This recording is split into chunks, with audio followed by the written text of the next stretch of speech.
이 세상을 우리 모두가 살아가면서 자주 인생의 교차로를 만납니다. 교차로에서는 어느 길인가를 선택을 해야 합니다. 그 자리에 오래 머물 수가 없습니다. 반드시 어느 한 길을 선택을 하고 그 길로 발을 들여놓아야 합니다. 우리는 세상을 살면서 이런 인생의 교차로와 거기에 따른 중요한 결단을 해야 되는, 또 선택을 해야 되는 기로에 자주 섭니다. 이런 의미에서 인생은 하나의 선택이라고 할 수 있습니다. 그리고 자신의 선택에 따라서 자신의 운명이 많이 좌우되는 것을 우리는 경험하게 됩니다. 예수님은 이 세상에 두 길이 있다고 합니다. 하나는 좁은 길이요, 하나는 넓은 길입니다. 그 길을 들어가는 문이 두 개 있다고 합니다. 좁은 문이요, 넓은 문입니다. 그리고 그 결과도 두 가지가 있다고 합니다. 영생이 있는가 하면 멸망이 있다고 말씀합니다. 따라서 세상에서는 이 좁은 길과 넓은 길이 교차되는 곳에서 어떤 사람은 넓은 문을 선택해서 그리로 들어가서 넓은 길을 가다가 멸망을 하는 사람들이 있고, 또 어떤 사람들은 좁은 문을 선택하고 좁은 길을 가다가 영생을 얻는 사람도 있다고 주님이 말씀하십니다. 넓은 문이 뭔가? 이것은 예수님을 하나님의 아들로 인정하기를 거부하고 그를 믿지 아니하는 사람들이 들어가는 문입니다. 이것이 넓은 문입니다. 그 넓은 문을 들어가서 보면 그 뒤로 뻗어 있는 길이 몹시 넓고 편해서 많은 사람들이 안심하고 걸어갑니다. 그리고 그 길은 매우 또 재미있는 일들이 많이 있습니다. 즐기면서 걸어갈 수 있는 길입니다. 이런 의미에서 많은 사람이 그 길을 선호한다고 합니다. 마치 이 넓은 길은 미국 뉴욕에 있는 브로드웨이와 아마 흡사하지 않나 생각을 합니다. 누구든지 뉴욕에 들어가면 브로드웨이를 한번 찾아가고 싶어 합니다. 그리고 그 길을 걸어 다니기도 하고 드라이브도 합니다. 맨하탄에서 시작해서 허드슨 강을 중심으로 해서 알바니에까지 이어지는 굉장한 길입니다. 장장 200km가 넘는 길입니다. 아마 세계에서 가장 긴 길이요, 넓은 길 중에 하나가 아닌가 생각을 합니다. 그 브로드웨이, 그 자체가 넓은 길이란 뜻 아닙니까? 거기에는 세계 금융계의 중심이라고 할 수 있는 월스트리트가가 있습니다. 그리고 유명한 대학도 있습니다. 또 그뿐 아니라 사람들이 특별히 그 브로드웨이를 좋아하는 이유는 42번가에 있는 소위 타임즈 광장 때문입니다. 거기에는 음란하고 추악한 스트릿바가 많이 있습니다. 스트릿바 알아요? 예, 스트립쇼라고 해야 알아듣죠? 스트릿바가 많이 있고, 또 포르노 영화를 밤낮 없이 상영하는 극장들이 우죽순식으로 서 있고요. 그리고 또 이름난 매춘업이 여기저기 성업 중입니다. 일단 육체의 어떤 즐거움, 쾌락, 인생의 재미를 맛보기 위해서 거리를 찾는 사람은 술과 여자, 마약과 도박 이런 것들을 가지고 세월 가는 줄 모르고 즐기고 놀 수 있는 곳이 바로 타임즈 광장입니다. 그래서 많은 사람이 그리로 몰립니다. 그야말로 향락의 거리입니다. 거기에는 하나님이 안 계십니다. 거기에는 멸망만이 기다리고 있는 곳입니다. 주님께서 넓은 문이라고 하실 때, 또 넓은 길이라고 하실 때는 이런 비슷한 세상 사람들이 좋아하는 인생 여정을 가리키는 것이 아닌가 저는 생각을 합니다. 이런 길을 걸어가는 사람들이 우리 주변에 참 많이 있죠. 반면에 좁은 문은 무엇입니까? 좁은 문은 예수님을 하나님의 아들로 고백하고 그분을 자신의 구주, 자신의 구원자로 받아들이고 예수님을 믿기로 작정하는 사람들이 발을 들여놓는 곳이 바로 좁은 문입니다. 누가 13장 보면 오늘 우리가 읽은 이 본문 말씀과 비슷한 내용이 나오는 본문인데요. 거기에 보면 우리가 좁은 문이 무엇인가 하는 것을 이해할 수 있는 배경이 있습니다. 어떤 사람이 예수님에게 와서 이런 질문을 했습니다. 예수님, 구원을 얻을 사람들이 앞으로 많을 것 같습니까? 적을 것 같습니까? 이 사람은 구원 얻는 자의 숫자에 상당히 관심이 있었나 봐요. 그 질문을 받으시자 예수님께서 유명한 대답을 하셨습니다. 13장 24절에 좁은 문으로 들어가기를 힘쓰라. 좁은 문으로 들어가기를 힘쓰라. 내가 너희에게 이르노니 들어가기를 구하여도 못하는 자들이 많으리라. 조금 쉽게 바꾸면 좁은 문으로 들어가기를 힘쓰라. 이건 무슨 의미일까요? 예수 믿으라 하는 이야기입니다. 나를 믿으라 하는 이야기입니다. 그러나 세상에서는 나를 믿고 싶어도 믿지 못할 사람들이 많을 것이다 하고 주님께서 예언합니다. 따라서 좁은 문은 예수님을 믿는 것을 가리킵니다. 많은 사람들이 예수를 믿고 싶어도 믿지 못하고 실패할 확률이 크다는 것을 주님이 경고하고 있습니다. 우리 주변에 보면 그렇잖아요. 세상적으로 참 받아서 누릴 만한 것들은 거의 다 받은 사람들이 꽤 많아요. 건강에서부터 시작해서 장수에 이르기까지 자녀의 복까지 재물의 복, 명예 권세 이것저것 다 누리는 사람들 중에도 참 예수 믿는 거 하나만에 실패하는 분들이 많이 있어요. 좁은 문을 들어가려고 해도 못 들어가고 포기하는 사람들 우리 주변에 참 많이 있어요. 이것을 주님께서 경고하는 것입니다.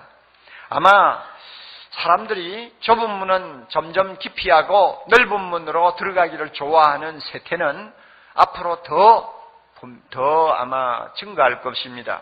왜냐하면 세상이 그렇게 돌아가고 있어요. 우리 흔히 요즘 세태를 일컬어서 개성이 강한 시대, 즉 개성화 시대라고 흔히 말을 많이 합니다. 불과 반세기 전만 해도 우리는 시장에 가면 공장에서 대량 생산된 획일적이고 규격화된 상품을 우리가 그저 사야 합니다. 좋아하든 좋아하지 않든 선택의 폭이 거의 없기 때문에 우리가 그저 상품을 삽니다. 그런데 요즘은 세상이 많이 달라졌어요. 상품이 많이 다양화되었습니다. 그래서 자기 개성에 맞게 상품을 골라 잡을 수 있습니다. 심지어는 주문 생산도 가능하게 되었습니다. 위성 TV 시대가 개막을 했습니다. 다선 채널을 가진 선다형 채널을 가진 텔레비 수상기가 이제 일반화될 것입니다. 그러면 100개가 넘는 채널을 제 마음대로 돌려가면서 자기가 원하는 프로그램을 시청할 수 있습니다. 자, 이렇게 세상이 많이 바뀌어요. 우리 참 좋은 세상 살고 있어요. 그런데 이와 같이 개성이 강하고 다양한 중에서 자기 원하는 거 골라잡고 자기 싫으면 거들떠 보지도 않는 이런 세태가 되니까 이것이 우리의 의식 세계에 엄청난 변화를 일으키고 있습니다. 그 중에 하나, 뭔가 고지식하고 고집스럽고 획일적이고 뭔가 하나만을 주장하는 그런 주장을 사람들이 싫어하는 거예요. 예수님이 길이요 진리요 생명이라는 이 놀라운 복음은 2000여 년 동안 끊임없이 이 세상 사람들에게 전해져 왔습니다. 그런데 요즘 개성이 강한 사람들이 들을 때는 그것은 너무나 고지식한 주장으로 보입니다. 독선으로 보입니다. 오직 예수라고 하는 그 말 자체에 대해서 거부 반응을 일으킵니다. 그런 획일화된 진리를 우리는 좋아하지 않는다. 자, 이런 식입니다. 그리고는 어떤 것을 좋아하느냐? 모든 종교에 다 진리가 있다. 어떤 종교를 믿든지 간에 그 종교에도 구원이 있다. 하는 이런 다원주의적인 그런 사상이나 가르침을 선호합니다. 골라잡을 수가 있으니까요. 내 구미에 맞게 종교도 선택하고 또 그렇게 선택했다고 해도 절대로 미치지 아니하는 구원이 있다고 하니까 기분 좋게 선택하는 것입니다. 오늘날 사람들이 그런 식으로 생각을 자꾸 바꾸고 있어요. 그러니까 넓은 길을 선택하는 사람은 점점 많아지고요. 그래서 아마 앞으로 넓은 길은 더 확장이 되어서 10차선 하이웨이가 될 가능성이 많습니다. 반면에 예수만이 우리의 구원이라고 주장하는 기독교에 대해서 이것을 주장하는 기독교의 좁은 문에는 사람들이 점점 발길이 뜸해지고 나중에는 길이 점점 좁아져서 두 사람이 함께 걷기도 어려운 험로가 될 가능성도 있습니다. 앞으로 이제 참 어려운 시대가 우리 앞에 다가온다고 저는 봅니다. 이런 형편에서 오늘 이 자리에 계시는 우리 모두가 예수님을 나의 구주로 고백하고 그분을 믿고 따르는 좁은 문을 선택했다는 데 대해서 참 얼마나 감사한지 모릅니다. 우리 모두가 세상 사람들이 다 가고 있는 그 길을 버리고 예수님만을 나의 구주로 모시는 좁은 문을 선택하고 좁은 길로 들어섰다. 이것만큼 우리에게 큰 축복이 없고 기적이 없습니다. 할렐루야. 얼마나 중요한 겁니까? 이건 내가 믿고 싶다고 믿었습니까? 내 의지가 강해서 믿었습니까? 내가 눈으로 무엇을 보았기 때문에 선택했습니까? 아닙니다. 하나님의 은혜로 믿은 것입니다. 할렐루야. 하나님이 나를 믿게 만드셨어요. 믿고 나니 희한하죠. 그러나 벌써 믿은 걸 어떻게 합니까? 믿고 나서 후회가 어떤 때는 되지요. 괜히 먼저 빨리 믿었다. 늙어서 믿을 걸. 그렇게 생각했는데도 믿고 나서니 어떻게 합니까? 나도 모르게 성경 펴서 읽는 사람이 되고 예배 시간 되면 교회를 나오고 찬송하면 기분이 좋고 그렇지 않아요. 자, 누구의 은혜입니까? 하나님의 은혜입니다. 그래서 에베소 2장 8절의 말씀이 진리예요. 진리예요. 너희가 그 은혜로 말미암아 무엇을 얻었나니? 구원을 얻었나니? 이것은 너희에게서 난 것이 아니요 오직 뭡니까? 하나님의 선물이라. 하나님의 선물이에요. 우리가 이런 놀라운 선물을 값없이 받고 예수님을 마음에 모시는 좁은 길을 우리가 선택한 것입니다. 아마 우리가 영원히 하나님을 찬양하고 감사해야 할 것입니다. 그런데 이제 중요한 사실이 하나 있습니다. 좁은 문을 들어섰다고 해서 모두가 좁은 길을 가느냐 하는 문제입니다.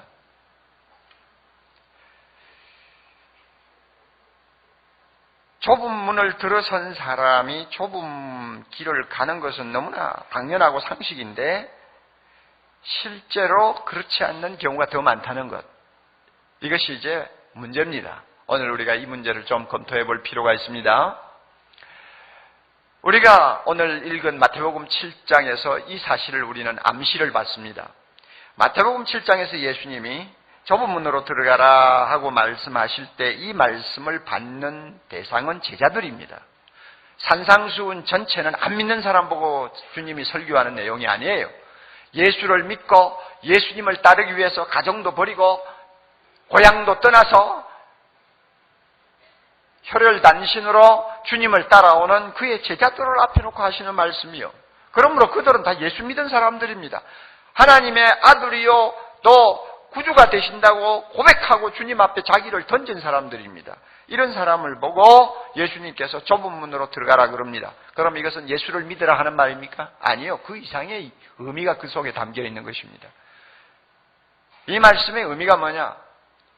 좁은 길로 걸어가라 하는 이야기입니다. 이미 너희는 나를 하나님의 아들로 인정하고 믿었으니까 이제는 험하고 고되고 외로운 이 좁은 길, 신앙생활하는 길을 끝까지 잘 가라는 말씀이에요.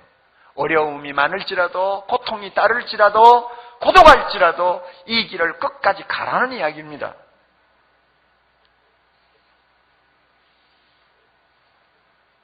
좁은 문 들어서기와 좁은 길 걸어가기는 원칙상 하나이어야 합니다. 그러나 교회 안에서 보면 좁은 문으로 들어서긴 했지만 걸어가야 할 길이 너무나 험하고 좁아 보이니까 그 길을 기피하려고 하는 경향이 있습니다. 그런 경향을 가진 사람들이 있어요. 좁은 문 들어서기와 좁은 길 걸어가기가 별개의 것이 아님에도 불구하고 마치 그것이 별개의 것인 것처럼 신앙생활을 하려는 사람들이 있습니다. 다시 말하면 예수 믿기와 예수 쫓아가기가 일치하지 못하는 것을 자연스럽게 받아들이는 사람들이 있다는 말입니다. 신앙 고백은 신앙생활로 제대로 이어져야 하는데 신앙 고백과 신앙생활이 이어지지 아니하는 상황에서 교회를 다니는 사람들이 있다는 것입니다. 이런 분들에게 오늘 이 말씀은 도전이 되기를 바랍니다. 좁은 문으로 들어왔습니까? 좁은 문으로 들어온 사람은 좁은 길 걸어가야 합니다. 그러나 들어와 놓고는 겁이 나서 걸어가기를 싫어해요. 그리고는 넓은 길을 기웃기웃거리면서 그저 적당히 교회만 드나드는 분들이 계세요. 우리가 이런 생활을 하면 안 됩니다. 이것은 바른 신앙생활을 하는 것이 아닙니다. 그 결과 반드시 영생을 얻을 수 있다고 아무도 장담할 수가 없습니다. 자, 그러므로 여러분은 좁은 길을 지금 가고 있는 하나님의 자녀입니까? 한번 점검해 보시기를 바랍니다. 3가지 질문을 드리겠어요. 그 질문에 대해서 여러분이 어떻게 대답하느냐에 좌우가 될 수 있습니다. 첫째로요, 세상에서 신앙생활을 하는 것이 정말 어렵다고 생각될 때가 많습니까? 야, 정말 신앙생활 정말 힘들다. 처음에는 예수 믿기만 하면 천국 간다고 해서 너무 쉽다고 생각하고 덥석 믿었는데 믿고 나니까 정말 어렵구나. 여러분이 그렇게 생각하는 분들 계세요? 믿으면 믿을수록 신앙생활 바로 하는 것이 얼마나 피나는 노력을 요하는 것이라 하는 것을 자주 느낍니까? 이것을 느끼면 여러분은 지금 좁은 길을 가는 사람이에요. 이걸 느끼면.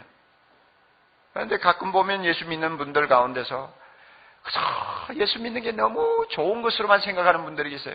목사님 너무너무 기뻐요. 너무 행복해요. 예수 믿는 게 이렇게 좋은 줄 몰랐어요. 왜 빨리 좀 못 믿었는지요. 이러면서 아주 어린애처럼 좋아하는 사람들이 있습니다. 이것도 정상이에요. 예수 믿으면 기쁩니다. 예수 믿으면 행복합니다. 이 세상에서 예수 믿는 것만큼 우리의 가슴을 뜨겁게 하고 또 우리를 만족시키는 것이 없습니다. 할렐루야. 믿습니까? 대답 안 하네요. 자, 믿습니까? 아멘. 그래요. 이건 사실이에요. 그러나 이렇게 마냥 좋아하고 기뻐하는 것만이 신앙생활이라고 생각하는 사람은 아직도 어린 신앙을 가진 사람입니다. 우리가 한 7, 8살 먹는 애들을 데리고 등산을 가끔 갈 때가 있잖아요. 애들이 산에 간다면 얼마나 좋아해요. 그래서 데리고 산 밑에 이제 갖다 놓으면 이놈들이 좋아가지고 이리 뛰고 저리 뛰고 막 야단복석을 칩니다. 그러다가 이 애들을 이제 조그마한 배낭 짊어지어가지고 한 2시간 끌고 올라가면 그때는 어떻게 합니까? 나중네 하고 아부성이죠. 업어달라고 그러고 못 가겠다고 그러고 주저앉아버리고 이러죠. 자, 이게 정상이에요. 높고 가파르고 험한 산을 올라가기 때문에 애들이 이렇게 힘들어하는 게 정상이에요. 기분 좋아하던 것은 아직 등산이 뭔지를 제대로 모를 때 하는 짓이고 진짜 올라가면 얼마나 힘든가 하는 걸 안다 그 말이에요. 신앙생활도 마찬가지예요. 처음 시작하면 기쁘죠. 감사하죠. 참 세상이 달라 보입니다마는 이제 신앙생활을 계속 하게 되고 하나님의 말씀의 의미를 자꾸 깨닫게 되고 하나님이 우리에게 요구하는 것이 무엇인지 또 우리 자신이 변화된 신분이 얼마나 고상하고 거룩한가를 자꾸 깨닫게 되면 그때부터 신앙생활하는 것이 만만치 않다는 것을 느끼게 됩니다. 더욱이 세상이 악해지면 악해질수록 하나님의 자녀로서 사는 것이 얼마나 벅찬가를 깨닫게 됩니다. 이 세상 거짓되고 음란한 사람들이 우리 주변에 많아질수록 우리가 하나님의 자녀답게 신앙생활을 바로 하는 것은 피를 튀기는 싸움이나 다름이 없다는 사실을 우리가 발견하게 됩니다. 흔히들 신앙생활을 일컬어서 연어가 강물을 거슬러 올라가는 것과 비유를 합니다.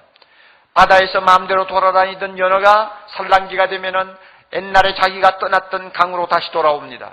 떼거리를 지어서 돌아옵니다. 그리고는 큰 물을 거슬러서 강 상류로 올라갑니다.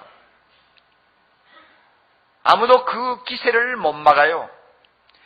웬만한 절벽이 있어도 그냥 뛰어오르면서 계속 올라갑니다. 미국 같은 경우에는 곰들이 위에서 지금 기다리고 잡아먹으려고 호시탐티 노리고 있어도 연어는 그런 거 아랑곳 하지 않아요. 잡아먹히는 놈은 잡아먹히고 그럼에도 불구하고 계속 전진합니다. 신앙생활은 바로 이런 거예요. 그러나 죽은 연어는 물결 따라 떠내려갑니다. 신앙생활을 하는 사람 중에서 그저 이래도 좋고 저래도 좋은 사람은 세상 물결 따라서 마음대로 떠내려 다녀요. 그런 사람에게는 신앙생활이 좁은 길이 아니에요. 어렵지 않아요. 하나도 안 어려워요.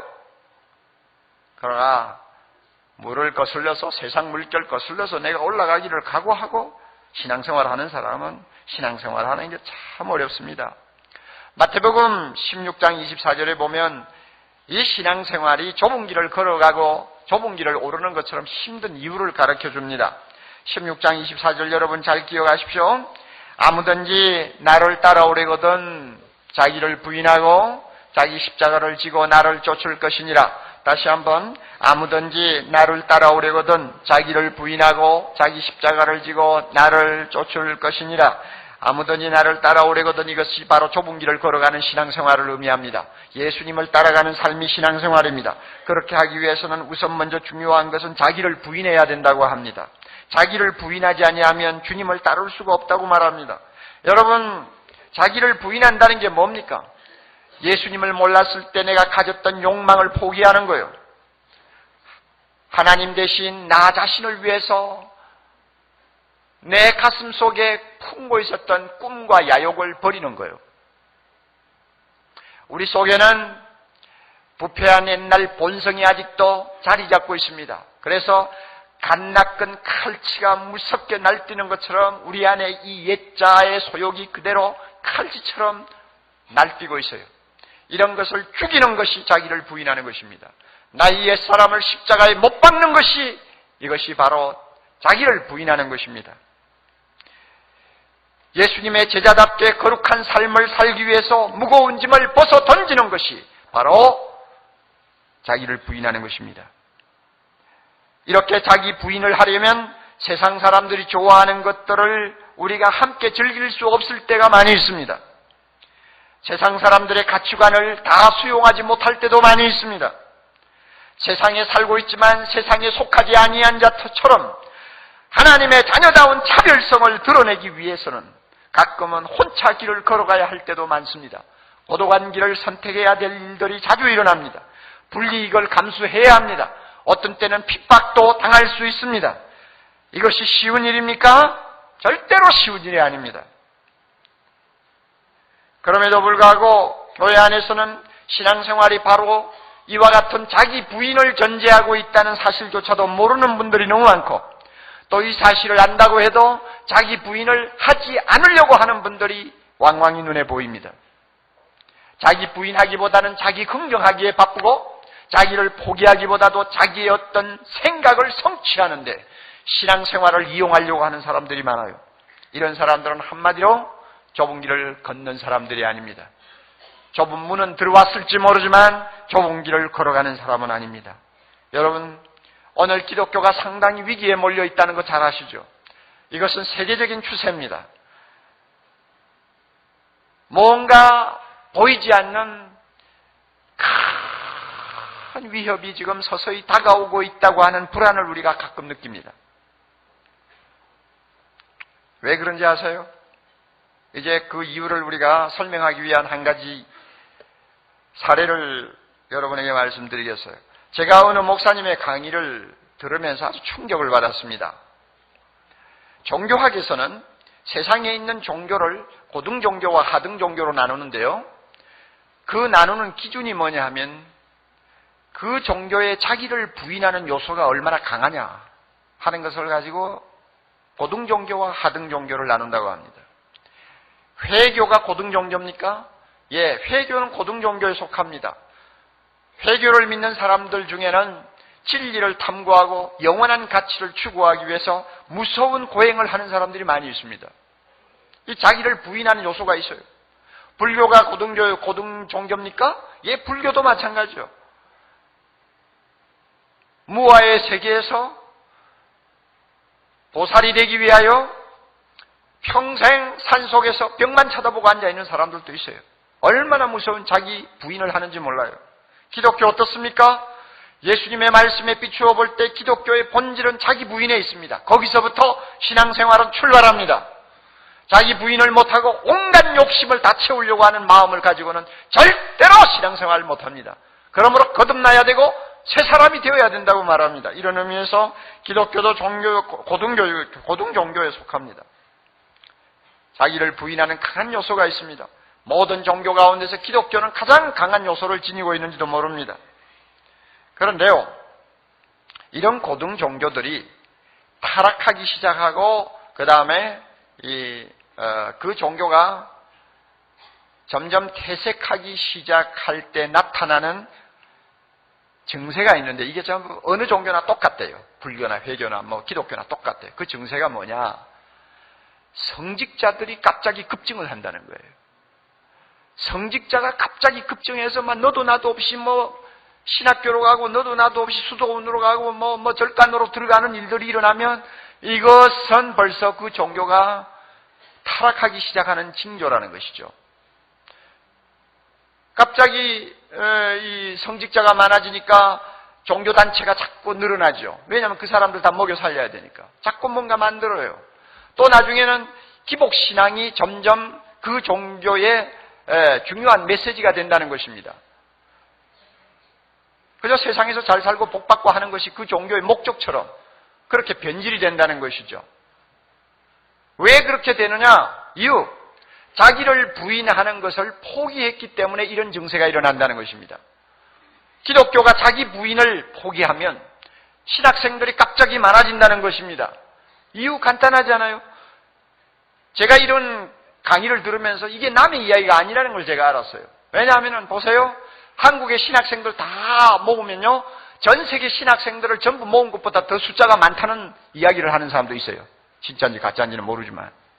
그리고 미국에 있는 많은 신학교를 먹여 살리는 사람들은 한국에서 간 신학생들 아니면 이민 간 가정에서 신학교 들어간 학생들이래요. 그래서 한국 학생들이 미국 신학교를 먹여 살린대요.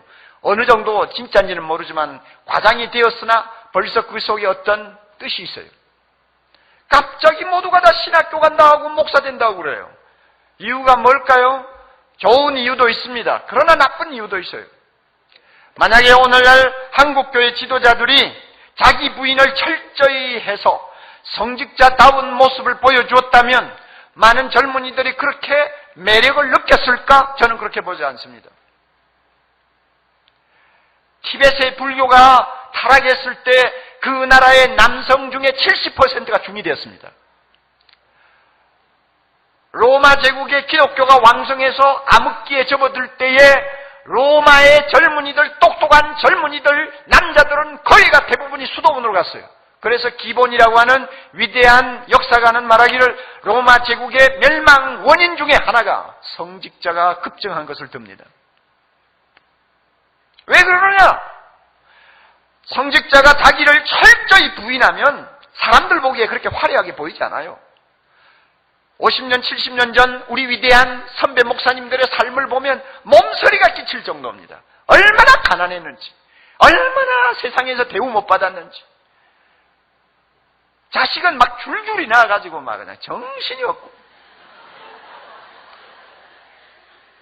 교인들이 성미라고 갖다 주면 그저 그거 가지고 먹고 떨어지면 아무 말도 못하고 주여 주여 하고 앉아있고 이러면서 참 주님의 복음을 위해서 살다가 갔어요. 오늘날 우리 목사들이 그런 모습을 보여준다면 신학교 가는 학생이 그렇게 많을까요? 그렇지 않다고 말해요. 우리 모두가 자기 부인을 거에 기피하고 있기 때문에 젊은이들 눈에 목사라는 직업이 너무 화려하게 보이는 거예요. 그러니까 매력을 느낀다는 것입니다. 기독교에 있어서 자기 부인이라는 것은 이처럼 중요합니다. 생명과도 같은 것입니다. 그러므로 여러분, 신앙생활 바로 하기 위해서 자기를 얼마나 부인합니까? 자기를 부인하면서 신앙생활 하려니까 몹시 힘듭니다. 그래서 힘들 때마다 주님의 십자가를 붙들고 기도합니다. 하나님 도와주세요. 은혜 주세요. 은혜 없으면 나는 도무지 견딜 수가 없습니다 하고 우리가 하나님을 향해 부르짖습니다. 이게 정상이요. 이런 고통과 어려움을 느낍니까? 땀방울이 떨어집니까? 눈물이 마르지 않습니까? 여러분은 좁은 길을 가는 하나님의 자녀입니다. 또 하나 질문합니다. 신앙생활을 바로 하기 위해 무언가 희생을 치르는 것이 있습니까? 하는 질문입니다. 희생을 치르는 것이 있다고 하면 여러분은 좁은 길을 가는 사람입니다. 그러나 특별히 희생을 치르는 것이 없다고 생각하면 여러분은 문제가 있다고 보셔야 됩니다. 다시 마태복음 16장 24절의 말씀을 상기하십시오. 아무든지 나를 따라오려거든 자기를 부인하고 그 다음에 뭡니까? 자기 십자가를 지고 나를 쫓을 것이니라. 십자가를 지는 것이 뭡니까? 자기 희생입니다. 값을 치르는 삶입니다. 윌리엄 버클리가 지적한 것처럼 기독교에는 항상 어떤 십자가가 존재합니다. 왜냐하면 기독교는 십자가의 종교이기 때문입니다. 예수님은 솔직하게 이 십자가를 숨기려고 하지 않으셨습니다. 사람들의 인기를 염두에 두고 그들이 좋아하는 메시지를 전하기 위해서 신앙생활을 마치 비단에다 싸서 보기 좋게 포장하지를 않았어요. 있는 그대로 말씀했어요. 마태복음 10장 34절 이하에 보면 너무너무 끔찍한 말씀을 하세요. 너희 집안 식구가 너희 원수가 될 것이다. 아비나 자녀나 처자를, 아내를, 남편을 나보다 더 사랑하는 자는 내게 합당치 아니하고. 얼마나 굉장한 말씀입니까? 무슨 뜻이에요? 좁은 길을 바로 걸어가면서 신앙생활 똑바로 하려면 어떤 때는 인간의 정도 끊고 주님을 따라가야 된다는 말입니다. 그런 희생을 각오하지 아니하면 주님을 따를 수 없다는 이야기입니다. 날마다 내 남편, 내 아내, 내 자식하고 집안 식구가 우상이 된 사람은 신앙생활 정상으로 못한다는 이야기예요. 하나님은 우리에게 요구합니다. 내 마음을 다하고 뜻을 다하고 목숨을 다하여, 다시 말하면 우리의 전 인격을 다 동원해서 하나님만 사랑하라고 말씀합니다. 하나님을 그렇게 사랑하기 위해서 값을 치루어야 되는 것이 있다면 주저하지 말고 십자가를 지고 값을 치루라고 말을 합니다. 하나님을 이처럼 제일로 사랑할 때 비로소 아내가 내 눈에 들어옵니다. 남편이 내 눈에 들어와요. 자식이 인격으로 내 눈에 들어옵니다. 하나님을 이처럼 전심으로 사랑하지 못하는 자의 눈에 들어오는 아내, 자식, 부모는 자기에게 유익하니까 사랑하는 상대적인 존재에 지나지 않습니다. 알아요? 경우에 따라서는 우리는 주님을 따라가기 위해서 목숨도 희생해야 될 때가 있습니다. 극단적인 예입니다마는 얼마든지 있을 수 있는 일입니다. 북한에서는 지금 목숨 걸고 예수님 쫓아가는 지하의 성도들이 많이 있습니다. 웨일즈 출신의 금발머리 소녀가 하나 있었어요. 피셔라고 하는 소녀인데 고등학교를 졸업하자마자 아프리카에서 가장 가난한 나라의 하나인 짐바브웨로 그는 선교사를 떠났습니다. 그곳에 가서 아직 복음을 듣지 못하고 영양실조로 죽어가는 어린 아이들을 도와주면서 복음을 전한다는 것이 그의 꿈이었어요. 그래서 짐바브웨에 있는 미션 스쿨에 들어가 학생들을 가르치고 있었습니다. 78년도 7월 달에 무장공비가 그 학교에 습격을 했습니다. 그리고는 교사나 학생들이나 차별하지 아니하고 총으로 난사했습니다.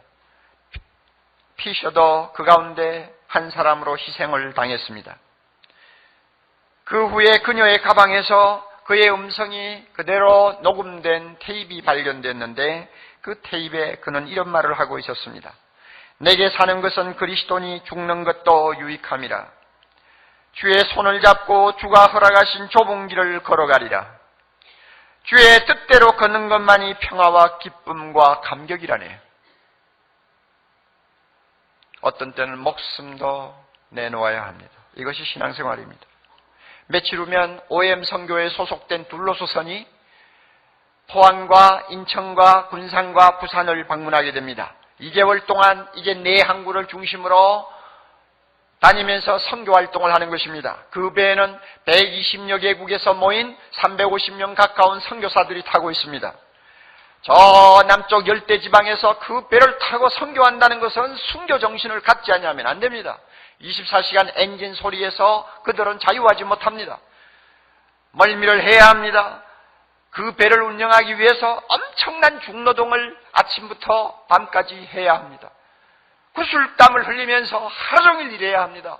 그러면서 항구에 도착하면 또 복음을 전하기 위해서 육지에 상륙하여 사람들을 만나서 복음을 전합니다. 미국이나 영국이나 스웨덴이나 또 독일이나 그렇게 살기 좋은 선진국 나라에서 자라난 사람들입니다. 그 좋은 환경을 다 내버리고 젊은 나이에 그 배에 와서 고생하는 사람들, 무엇을 의미합니까? 주님을 따라가기 위해서 좁은 길을 선택한 사람이요. 좁은 길을 선택해서 걸어가기 위해서는 그와 같은 희생도 십자가도 감수해야 된다는 것을 철저하게 믿고 인식한 사람들이 거기에 모인 것입니다. 신앙생활은 바로 이와 같이 엄청난 값을 지불할 수가 있습니다. 여러분, 주님을 따라 좁은 길을 가기 위해 무슨 값이든지 치르고 있습니까?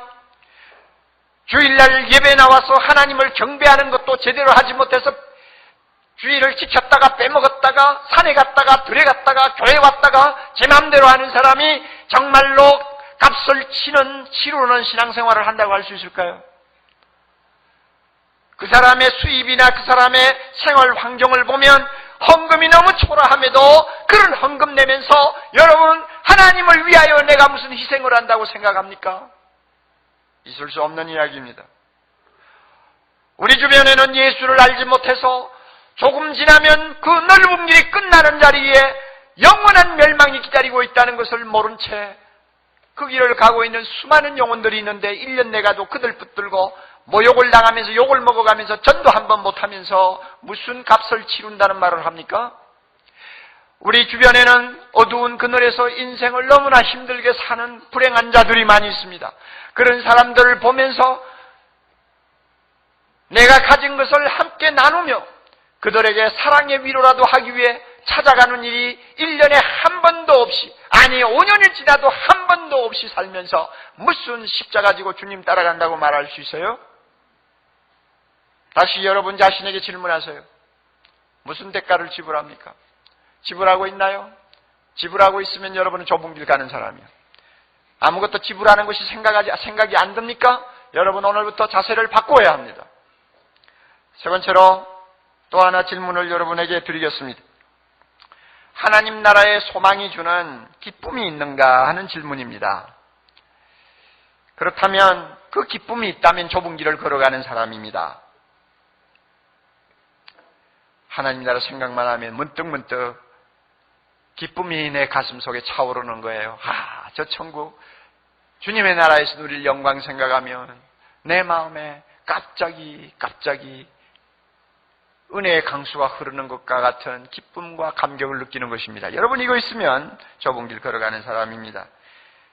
우리가 좀 오르기 힘든 산을 등산할 때가 있지 않습니까?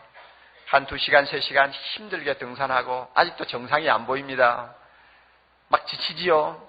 이럴 때 위에서 먼저 간 사람이 이제 등산을 마치고 정상에서 내려오는 사람들이 있으면 우리가 제일 먼저 묻는 말이 뭐예요? 얼마나 더 가면 되지요? 그럽니다. 얼마나 더 가면 되죠? 그러면 어떤 사람은 한 30분 남은 거리인데도 불구하고 한 5분만 가면 돼요. 힘내세요. 5분만 가면 돼요. 하고 내려갑니다.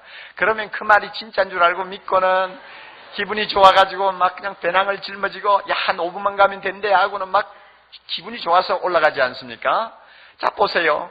땀 흘리고 그 다음에 아주 힘이 지날 때까지 높은 산을 기어오르는 사람에게 있어서 정상이 다가온다 하는 것만큼 기쁜 게 없어요. 정상에 대한 어떤 꿈을 가지고 그것을 생각하면서 기뻐하는 사람이면 그 사람은 틀림없이 험하고 높은 길을 올라가는 사람입니다.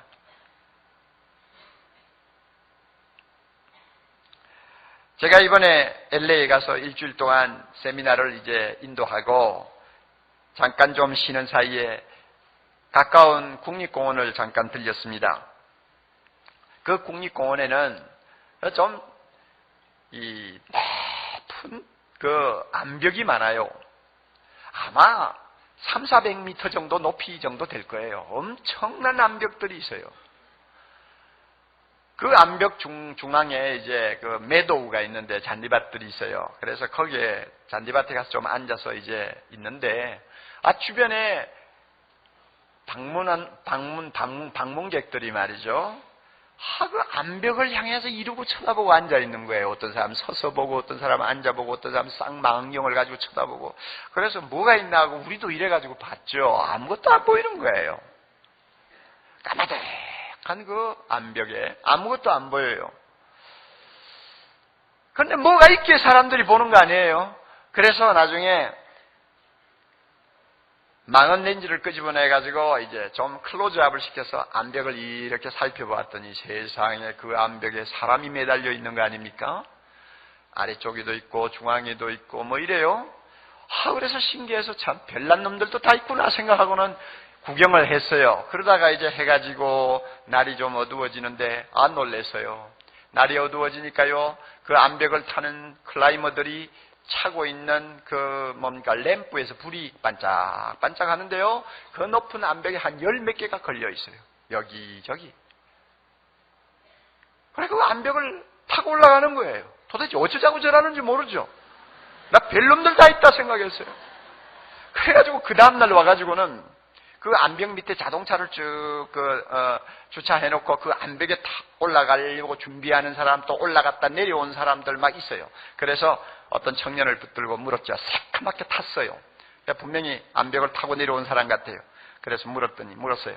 이 암벽 올라가려면 얼마나 걸리느냐고요? 그랬더니 그 친구 하는 이야기가 아주 잘 타는 베테랑은 24시간 정도 되면 올라갑니다. 그리고 조금 좀 서툴면 한 3일, 진짜 서툰 사람이 올라가면 일주일도 걸립니다. 그러더라고요. 우와. 자, 한번 보세요. 3일 동안 올라간다고 하면 생각해 보세요. 그 자일에 몸을 달고 그 올라가는 거예요. 올라가 밤 되면 거기서 그냥 매달려 자고. 날씨가 뭐 좋으면 괜찮죠. 가끔 가다가 비바람이 쏟아질 때도 있고요. 온도가 급강하할 때도 있죠. 높은 지대니까요. 세상에 생명 걸고 올라가는 거예요. 그래서 내가 물었어요. 아니 왜 그렇게 올라가느냐고 그랬더니 여기 올라가서 꼭대기 암벽 꼭대기 아무도 서보지 아니한 그곳에 올라가 서는 기분 그 말도 못한다고 그래요. 야, 제가 깨달은 게 있어요. 맞아요.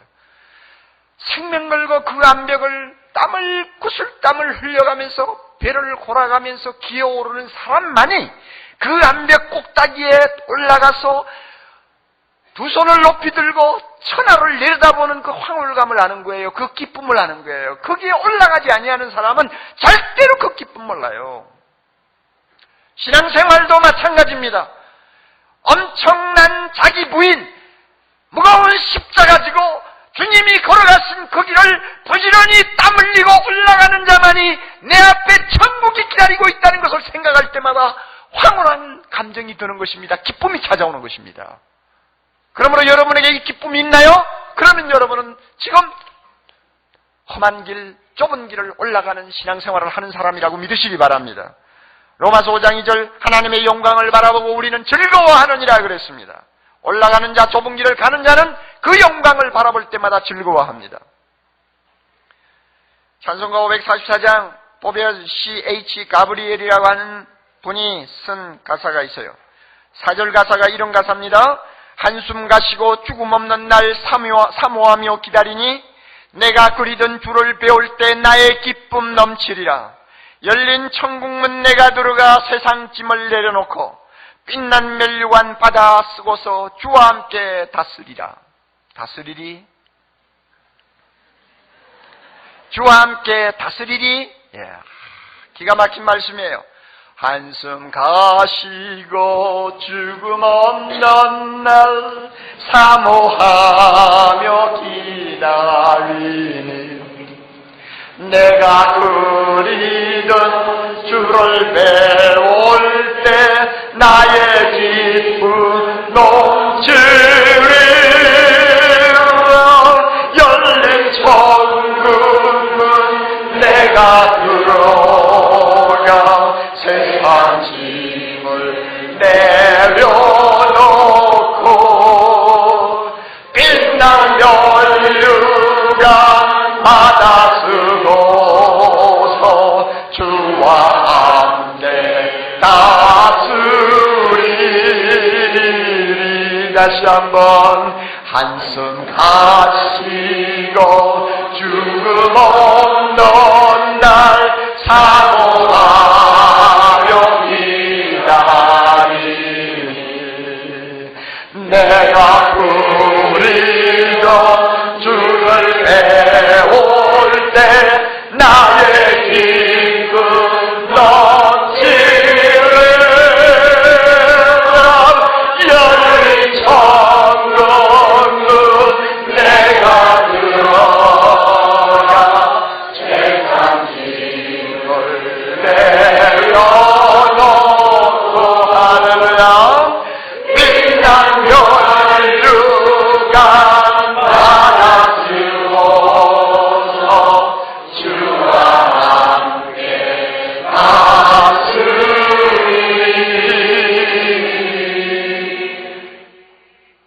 나라 생각할 때마다 여러분의 마음에 이런 놀라운 황홀감 같은 기쁨이 있으면 여러분은 하나님 나라를 향하여 좁은 길을 가는 성도입니다.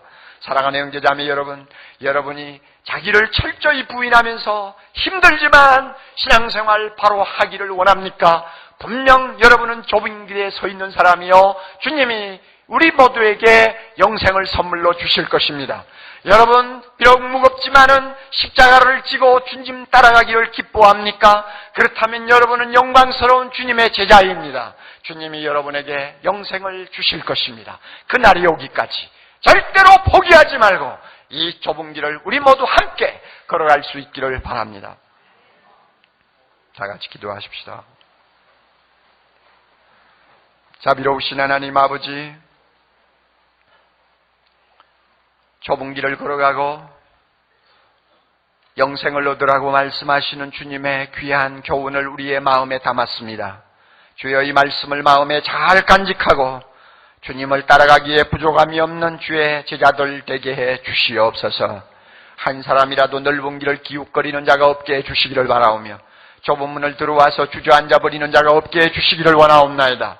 자기를 부인하는데 우리 모두가 실패하지 말게 하시고 무거운 십자가를 지는 일에 실패하지 말게 하시고 끝까지 우리가 좁은 길을 걸어가서 주님의 나라에서 함께 영광을 누리는 축복을 안겨 주시옵소서.